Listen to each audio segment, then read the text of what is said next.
day, and it's normal as a farmer. I usually go to my farm, so I went to my farm along Boko Road, and on our way back, we started hearing some gunshots.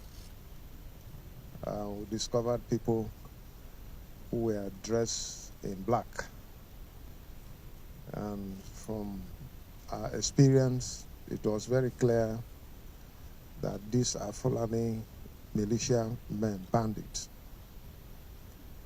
And I do not want to take things for granted, because a few days ago, the media were awash with the communique or the statement from the Fulani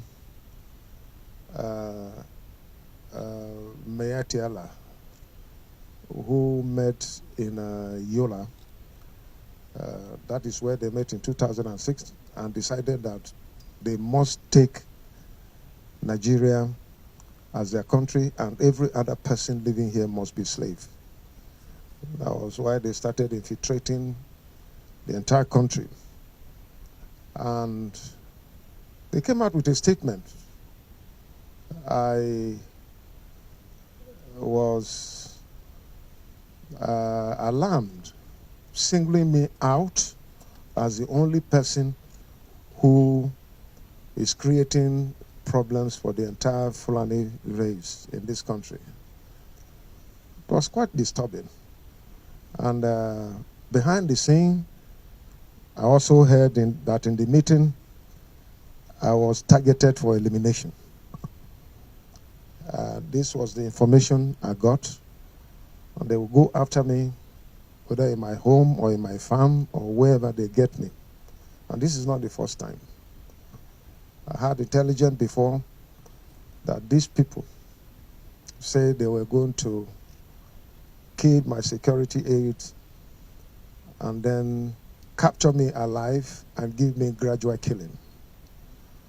But like I always say, my life is in the hands of God. It's not in the hands of any Fulani man or anybody whatsoever. And I still remain firm. I will fight for truth, justice, equity, and fairness till when God permits that I should not be here again. Then I can go. But it's only God that can permit my exit on this earth. Not any Fulani man. I want to say it boldly. They have no right. They will continue to fail just like they did today. I appreciate the security personnel attached to me. They were able to repel them, and they could not have access to me. And thank God for my fitness to have run for more than 1.5 kilometers without stopping. It means that God has given me strength, and I'm grateful to God. And I want to say a quote from Reverend Dr. Martin Luther King Jr., who said, "If peace means keeping my mouth shut in the midst of injustice and evil, I don't want peace. If peace means willingness to be exploited economically, dominated politically, humiliated and segregated, I don't want peace." Martin Luther King Jr. This is what he said. And I stand with him. I'm not going to subject myself to intimidation of anyone whatsoever. I don't have problems with any Fulani man or Fulani race, but I have problems with Fulani bandits who have vowed to take over Nigeria as their ancestral home. And I say no. Not when I'm here and when I am governor leading my state. I'm not concerned about other states. Other states who want to give their land and give themselves to be slaves to these Fulani men, I have no problem with them. But my own state, I have consulted with my people, and what I'm doing is in line with the wish of my people. And that I stand. I have not infringed on anybody's right. My lawyer is here. He's going to extend a petition against the leadership of Fulani herdsmen, or whatever you call them, Meyetiala, because they came out to target me, and behind the scene, they have planned to eliminate me, and I'm seeing that on my own land. If I can't go to the farm as governor with the entire security around me, then who else can go to farm? You can imagine the pains that we have here in Benue State. Thank God for Mr. President, who responded to my letter that anyone with AK-47 should be shot at sight. I'm yet to see that. Let me see it happening in Benue State. I have reported this to the security agencies, and I hope that this will be done, so that the land will be safe for our people to go back to farm and do their work and survive and live their life. Here in Benue State, we're not against Fulani men. We're not against Hausa, Igbo, any tribe, even white people. We are ready to provide land for ranching. That is what the law says. I don't know what this set of Fulani men who come from Niger, from Mali, from Chad, from Senegal, from other parts of the world, they have destroyed Mali completely. Nothing is happening there. They have destroyed Libya. They have destroyed several African countries with their aggression and think that they will come here and destroy Nigeria. I don't know what they mean. We are not against Fulani people who legitimately want to do their business here, including cattle rearing. But you must ranch. That is the law. And we are in a democratic era. And democracy is anchored on the rule of law. I don't know why people will come from somewhere and think that they will not obey the laws of the land. If everybody will take that, if all of us decide to be lawless, if all of us decide to take guns and go after people or our perceived enemies, there will be lawlessness, there will be anarchy. And who knows what will happen? I want to call on Mr. President. I want to call on the security agencies to fish these people out. They are in the forest between Makudi and Abinti. They are living there, and they are coming out to commit atrocities, evil, rape women, kill our people, maim them, destroy our farmlands, and do all this. And anytime our livestock God go after them, our security agencies go, they run back to the forest, across the river. This is not fair. I'm going to make a petition against the leadership of Meyetiala, because they are responsible for making arrangements to try to eliminate me. But I want to assure them that until God permits, they cannot. They cannot do that, because I have not committed any crime. I have not done any evil against anyone. Throughout my more than 40 years political experience, I have not injured anyone with a pin, talk less of knife. I have not done it, because that is not the way to go. In my pursuit for power, I've always known that power belongs to God, and He giveth it to whosoever He will. And that is it. And so I don't know why these people think wherever they are getting their destiny. But up to today, I've been calling for the arrest of these people since 2017. And they are going about their normal business in Abuja, in Yola, in Kano, everywhere, without security men inviting them for questioning. And the worst thing that pains me is these people are protected by our Nigerian security men, our taxpayers' money, our security men that are inadequate because of the crisis caused by this Meyetiala. And the police are still protecting them. What is the reason? Are we second-class citizens? I'm not second-class citizen to anyone in this country. I pay tax,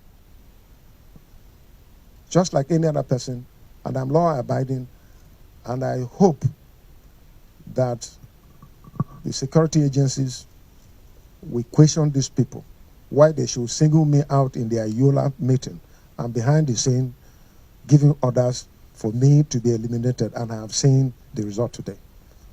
If not for the security personnel that were with me, I don't know, maybe I would have been a story. So that is it, but I'm going to make a petition to the president and to the security agencies for the leadership of Mayor Tiala to be arrested. They have no right. What they are doing is not correct, and government must not fold its hands. I believe in the unity of this country, and I'm not against anyone. I'm not fighting anyone. But I'm fighting for the right of the people that elected me. I'm fighting for justice, equity, and fairness. And I cannot compromise that one. And the law prohibiting open grazing in Benue State can never be reviewed. We're not going to do that. I've consulted with my people, and my people say that it will never be reviewed. On that we stand. Rather, if we're reviewing it, we're going to put more stringent conditions attached to it. For instance, the payment of fine on heads of cattle that are arrested in Benue State. So nobody should think about that. And come to think of it, I remain a solution to the problem that have bedeviled this country as far as herdsmen and farmers crisis is concerned. Since 2016, I've been propagating ranching as a global best practice. And that is where we are today. Pessimism and skeptics who never accepted it, today they are accepting it. People who came out openly and attacked me, today they have laid the same bill to their houses of assembly to have ranches all over the place. And that is the only solution. So why have I become a problem? By finding a solution to a problem that is existing, and government is not able to come out to make pronouncement or legislate to ensure that we all live in peace. How am I a problem? Let them come and tell the whole world. Let them tell me. And I have always said that, look, if you disagree with me, tell me the other option that is superior to the one that I have brought on the table. Up to today, nobody has said it. I challenge all Nigerians. I challenge all Fulani men who are against me. I challenge Nigerians who are against me. Come out and tell me if there is another solution to ensure peace for farmers and herdsmen, and not just farmers and herdsmen and the people. Tell me, so that if it is superior to providing ranching for cattle rearing, then we can follow you. But it is clear to me that the issue of herdsmen in Nigeria, especially the Fulani men, it is just a camouflage. The agenda is to take over the land, and they have said it. I'm quoting them. It is in the media. They have said Nigeria is the only country that belongs to them. They will take over, and everybody will be slaves. And I won't be a slave to any Fulani man. That is the point. Count me out. And the Tea people, the Benue people will not be slaves. And we're not going to catch other people to be slaves to us.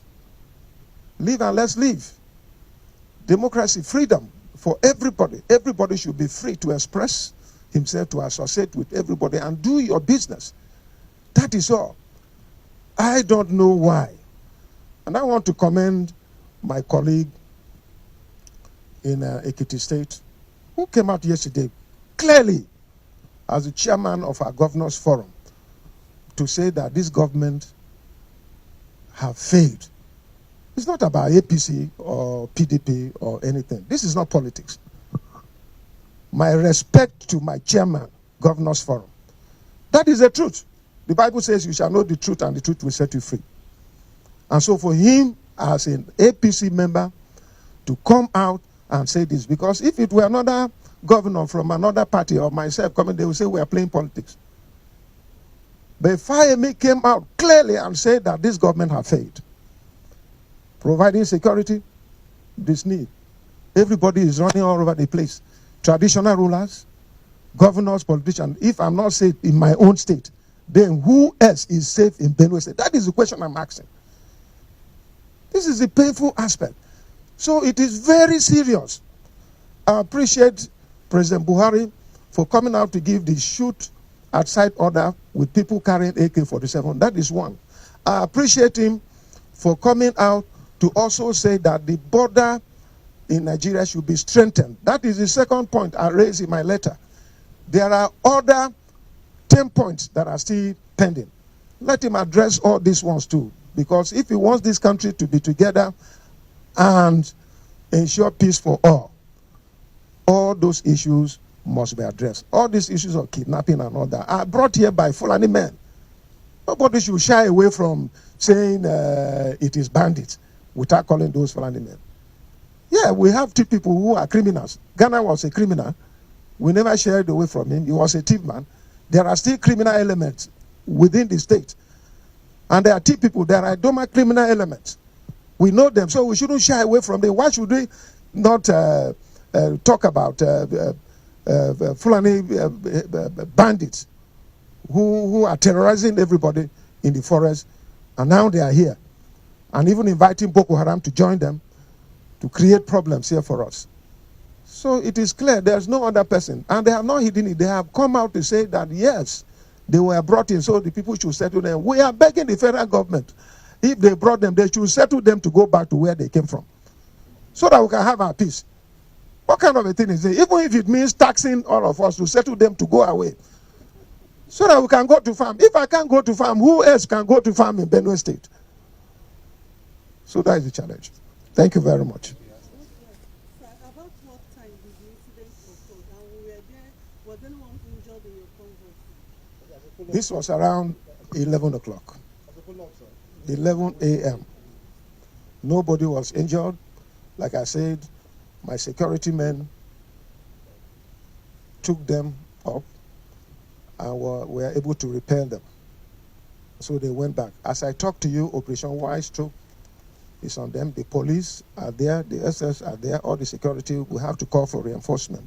But thank God we were able to escape unhurt. So a whole lot of response. I wanted to know if by hindsight you know the number. I can't identify, but the ones I see at a glance, I can see that there were more than 15 that came after us.